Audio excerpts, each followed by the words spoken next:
चल रहा है। एक दो नमस्कार मित्र। 4 5 एक कहानी आपने, एक कहानी नहीं कहूंगा, एक लोकोक्ति आपने सुनी होगी कि चौबे चले छब्बे बनने और दूबे बन के वापस आए। कुछ यही कहानी मैं समझता हूं कि झारखंड में बीजेपी की हुई है। भाजपा ने जो स्वांग रचा, भाजपा ने जो तैयारी करी, भाजपा ने जो बातें फैलाई ईडी को लेकर के, हेमंत सोरेन को लेकर के, और हेमंत सोरेन की सरकार की उस अग्नि परीक्षा को लेकर के जो बातें, खास करके भाजपा के जो सांसद हैं हमेशा चर्चाओं में रहते हैं अपनी टिप्पणियों को लेकर के और अपने क्रियाकलापों को लेकर के।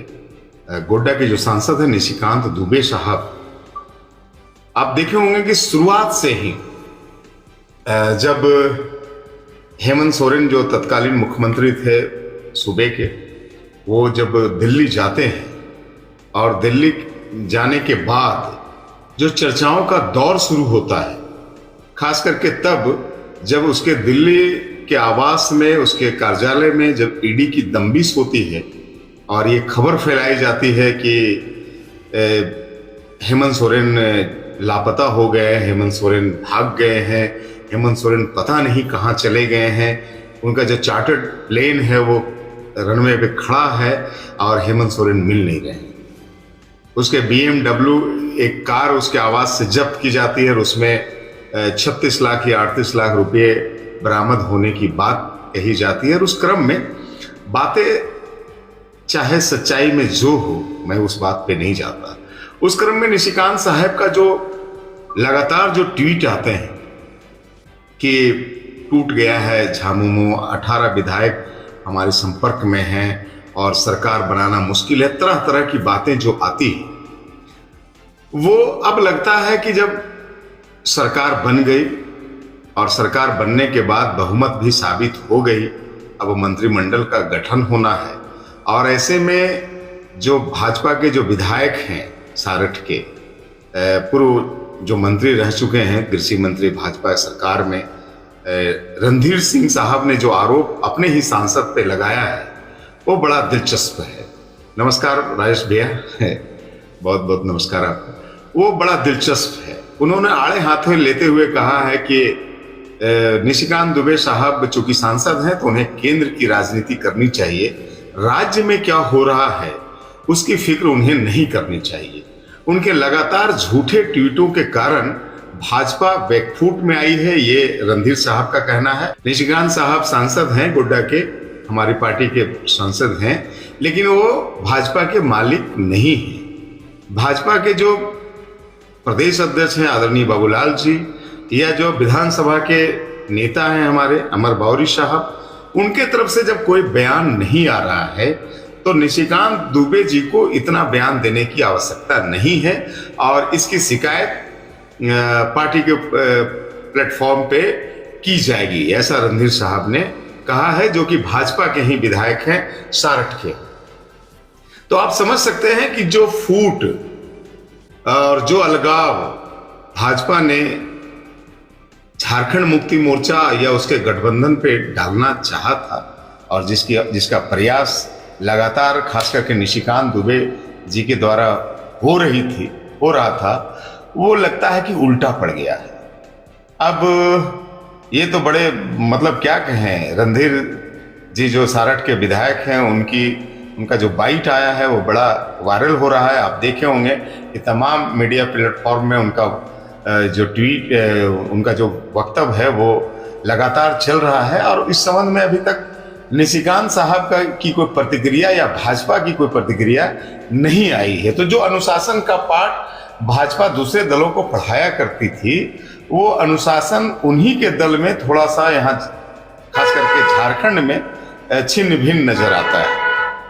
और वो भी तब जब रामलला की प्राण प्रतिष्ठा के बाद भाजपा पूरे देश में एक माइलेज सा लिया है। आदरणीय नरेंद्र मोदी इधर लगातार कह रहे हैं कि अब की बार 375 के बाद पार तो 400 के पार, इस तरह के दावे किए जा रहे हैं। और ये कहा जा रहा है कि कांग्रेस का सूफड़ा इस बार साफ हो जाएगा।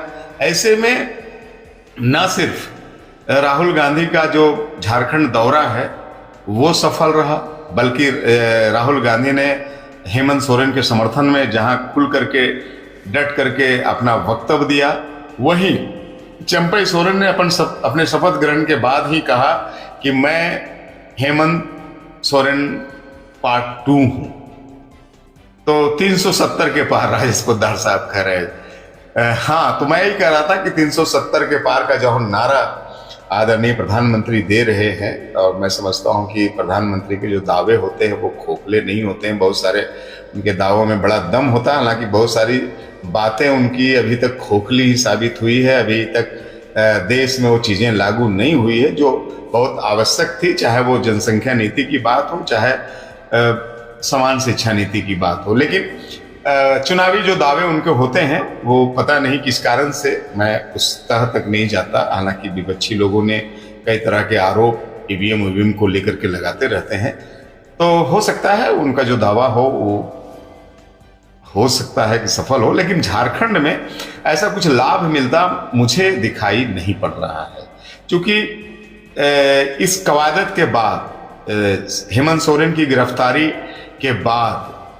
और चंपई सोरेन का आसानी से बहुमत साबित कर लेने के बाद, तब जब राजभवन भी 24 घंटे तक लेट किया बुलाने में, पूरे सांसदों की लॉबिंग दिखाने के बाद, गिनती गिनवाने के बाद, सिग्नेचर देने के बाद राजभवन देरी करता रहा और विधायकों को हैदराबाद शिफ्ट करना पड़ा, इंडिया गठबंधन के विधायकों को। बावजूद जो विधायक इनके पक्ष में थे वो टोटल के टोटल विधायक इनके पक्ष में रहे।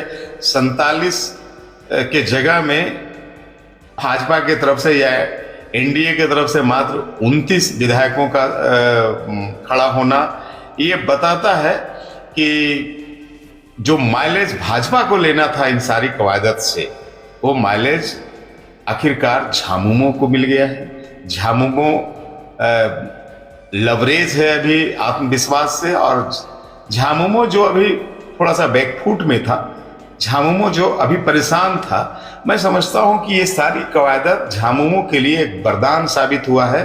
और जो तेवर और जो ताकत अभी झामुमो में दिख रहा है, जिसकी एक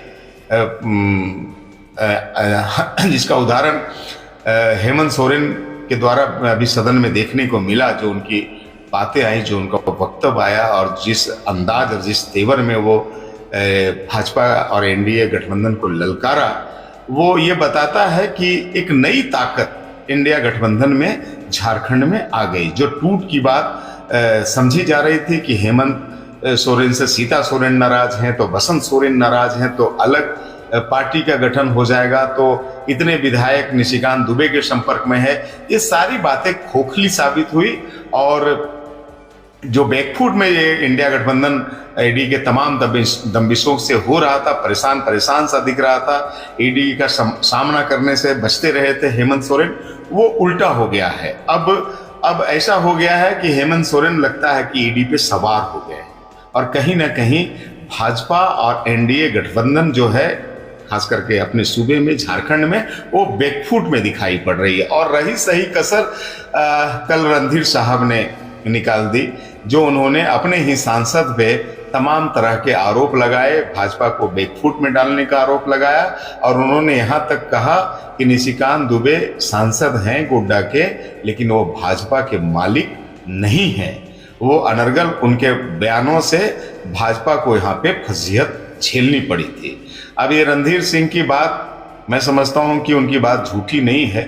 जिस तरह से निशिकांत दुबे ने स्तरहीन होकर के चीज़ों को रख रहे थे और बगैर कोई एविडेंस का, बगैर कोई तथ्य के चीज़ों को रख रहे थे, यूं लग रहा था उनके ट्वीट से कि जैसे अब झामुमो की सरकार वापस नहीं आ पाएगी और झामुमो टूट के कगार में है, और कहीं ना कहीं भाजपा से मिल करके कुछ विधायक भाजपा की सरकार में सहयोग देंगे, ऐसा उनका ट्वीट बता रहा था। वो यहाँ तक दावा कर रहे थे कि आदरणीय दिसोम गुरु शिबू सोरेन तो ये चाहते हैं कि बसंत सोरेन मुख्यमंत्री बने और चंपई सोरेन के नाम आने से वो नाराज है।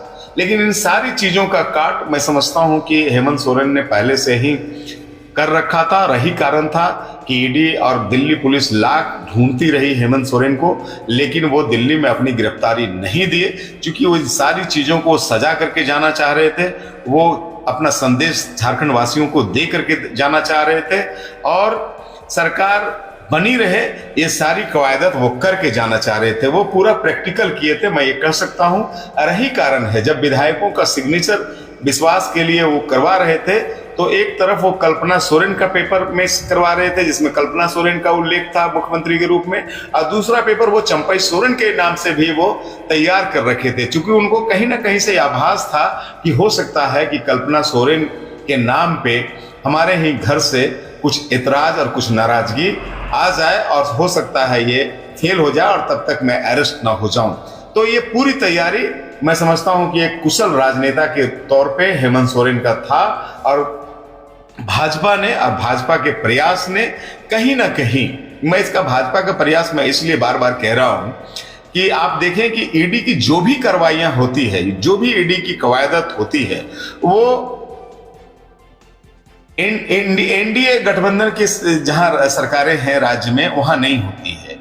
ये सारी कवायदत इंडिया गठबंधन की जहां सरकारें हैं वहां होती है। मैं ईडी की कार्रवाई को खैर मकदम करता हूं, स्वागत करता हूं। आप इस भुलावे में नहीं रहे कि मैं ये नहीं चाहता कि भ्रष्टाचारियों पे चोट नहीं पहुंचे। मैं इसका स्वागत करता हूं कि ईडी तमाम तरह के जो भ्रष्टाचारी हैं, चाहे वो जिस भी दल के हैं, सभी पर कार्रवाई करे। लेकिन जब सिर्फ इंडिया गठबंधन की जहां सरकारें हैं वहीं पे ईडी सक्रिय होती है, और जहां एनडीए गठबंधन की सरकार है वहां पे ईडी सक्रिय नहीं होती है, भाजपा और उनके सहयोगी दलों पे ईडी की कोई दम्बिश नहीं होती है, तो सवाल उठना बड़ा लाजमी होता है कि आखिर ये संस्थाएं किसी पार्टी विशेष के लिए काम करती है, किसी सरकार विशेष के लिए काम करती है, या निष्पक्ष ढंग से काम करती है। ये सवाल लाजमी है और ये सवाल हर एक नागरिक को उठानी चाहिए जो इंसाफ पसंद बात करते हैं। तो मैं आपको कह रहा हूं, बहुत सारे उदाहरण भी है, चाहे हमारे यहाँ भानु प्रताप शाही साहब है जो अभी विधायक हैं एनडीए की तरफ से, उन पर जब आरोप तय हो गया था, अब जब वो भाजपा में के शरण में चले गए तो सारे चीजें ठंडे बस्ते में डाल दी गई।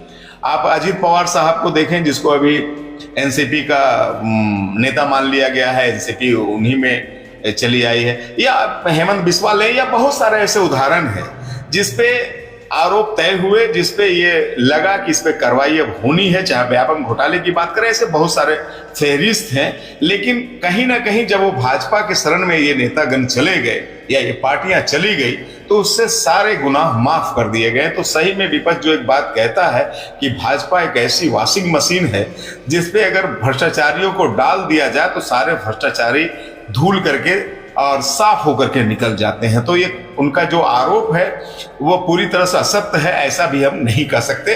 और इसको कह करके हम ये नहीं कहते हैं कि हम विपक्षियों को बचा रहे हैं। अगर हेमंत सोरेन दोषी हैं तो उस पर कार्रवाई होनी चाहिए, मैं स्वागत करता हूं। लेकिन उसके साथ साथ भाजपा के जो लोग हैं जिन पे आरोप तय हुए हैं, उनकी जो कार्रवाइयां हैं वो ठंडे बस्ते में क्यों डाल दिया गया है, ये भी एक सवाल देश पे उठनी चाहिए। तो चलिए, मैं बात कह रहा था कि भाजपा के इन सारे कवायदात के बाद या ईडी के सारी कार्रवाई के बाद अब ऐसा लगता है कि एक ताकत सी झामुमो को ये पूरी कवायदत दे की गई है। झामुमो अब नई तेवर में नजर आ रहे हैं, और मैं समझता हूं कि झामुमो को एक और नया नेता सोरेन परिवार से मिल गया है। आप देखेंगे कि हेमंत सोरेन के जेल जाने के बाद उनकी जो पत्नी है वो अब कल्पना सोरेन पूरी तरह से राजनीतिक चीजों में उनकी कोई दिलचस्पी नहीं थी, लेकिन पति के जेल जाने के बाद उसकी दिलचस्पी बढ़ गई है। वो उनके ट्विटर हैंडल को बहुत अच्छे तरीके से संभाल ली है। राहुल जी अभी जब यात्रा में निकले तो राहुल जी से वो खैर मकदम करने गई, स्वागत करने गई। और एक राजनीतिक परिप्रेक्ष्य में मैं समझता हूं कि एक और नेता भाजपा की दया से, ईडी की दया से मैं समझता हूं कि झामुमो को मिल गया है। और दूसरा मैं ये कहूंगा कि जिस पृष्ठभूमि से चंपई सोरेन आए हैं, एक मजदूर का बेटा जिस पृष्ठभूमि से आया है और जो अभी तक चंपई सोरेन की छवि है, एक ईमानदार और जुझारू और समर्पित व्यक्ति की जो छवि है उनकी, मैं समझता हूं कि झारखंड को एक नया सूरज उगा है। मैं समझता हूं कि चंपई सोरेन की आभा, उसकी ईमानदारी और प्रतिबद्धता की आभा से सूबे में जो कल नहीं हो रहा था वो अब होगा। जो भ्रष्टाचार का आलम था, मैं कई बार अपने ट्वीट में और अपने संबोधनों में ये बात कह चुका हूं कि पूरे झारखंड में और खास करके अपने गिरिडीह जिले में भ्रष्ट पदाधिकारियों की पौ 12 थी। मैं समझता हूं कि चंपई सोरेन के आने से इन चीजों में बदलाव जरूर झारखंड वासियों को दिखेगा, चीजें और संवरती हुई दिखेगी, क्योंकि जो चंपई सोरेन का जो बैकग्राउंड है वो बैकग्राउंड एक जुझारू और ईमानदार और समर्पित व्यक्ति का बैकग्राउंड है और अनुभव की भी कमी चंपई सोरेन में नहीं है। अभी मंत्रिमंडल का गठन होना बाकी है और मंत्रिमंडल के गठन होने में मैं समझता हूं कि थोड़ी किचकिच हो भी सकती है, लेकिन अंततः वो चीजें फिर ठहर सी जाएगी, फिर संभल सा जाएगा। जैसा कि अभी एक ट्वीट बसंत सोरेन साहब का आया है कि जनता चाहती है कि वो हमें भी मंत्री देखना चाहती है जनता, ऐसा बसंत सोरेन ने कहीं पे कहा है। तो हो सकता है बसंत सोरेन या सीता सोरेन वगैरह को मैनेज करके मंत्रिमंडल का गठन किया जाए, कुछ जो मंत्रिमंडल के पुराने चेहरे हैं उसको ड्रॉप भी किया जाए। और मैं तो कांग्रेस से निवेदन करूंगा कि अब थोड़ा नए क्लेवर के ताजा तरीन लोगों को भी मौका दिया जाए, युवाओं को मौका दिया जाए। मैं समझता हूं कि युवाओं में को जब मौका मिलेगा तो वो अपनी नई ऊर्जा के साथ झारखंड को संवारने में कुछ नया जतन, कुछ अच्छा और प्रतिफल नजर आएगा। इसलिए मुझे बड़ी उम्मीद जगी है चंपई सोरेन के मुख्यमंत्री बनने से।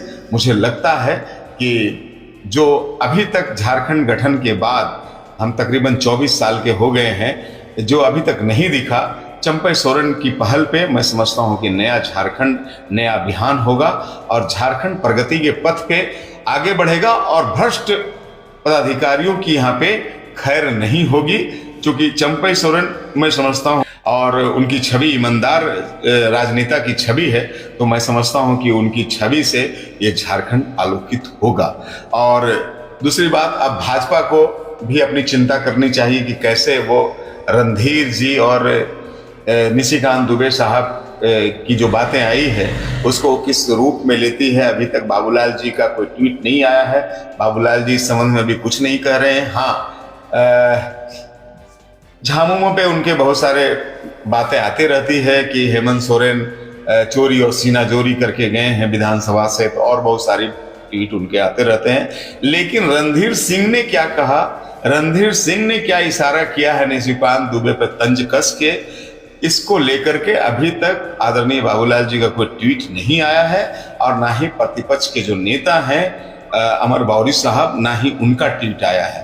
तो मैं समझता हूं कि चाहे देश में भाजपा का डंका बजे, मैं इससे इनकार नहीं कर सकता, लेकिन अभी जो परिस्थिति है झारखंड को लेकर के, वो बैठे बिठाए झामुमो को एक नई ऊर्जा भाजपा ने अपने ही गलतियों से, अपने ही कवायदत से दे के चला गया है। और आदिवासियों में मैं समझता हूं कि हेमंत सोरेन का जो कद है वो और बड़ा करके गया है। अभी आप देखिए, लगातार मोहराबादी में प्रदर्शन आदिवासी समाज के द्वारा हो रहा है हेमंत सोरेन के पक्ष में। तो मैं समझता हूं कि कहीं ना कहीं हेमंत सोरेन जो जगह शिबू सोरेन का नहीं ले पाए थे, कुछ चीजें बाकी रह गई थी, वो जगह लेने की ओर मैं समझता हूं कि ये सारी परिस्थितियां उसको और ढकेल रही है। और वो मैं समझता हूं कि जो उसका कद था राजनीति, वो और बड़ा हुआ है, जेल जाने से वो छोटा नहीं हुआ है। मैं फिर कहता हूं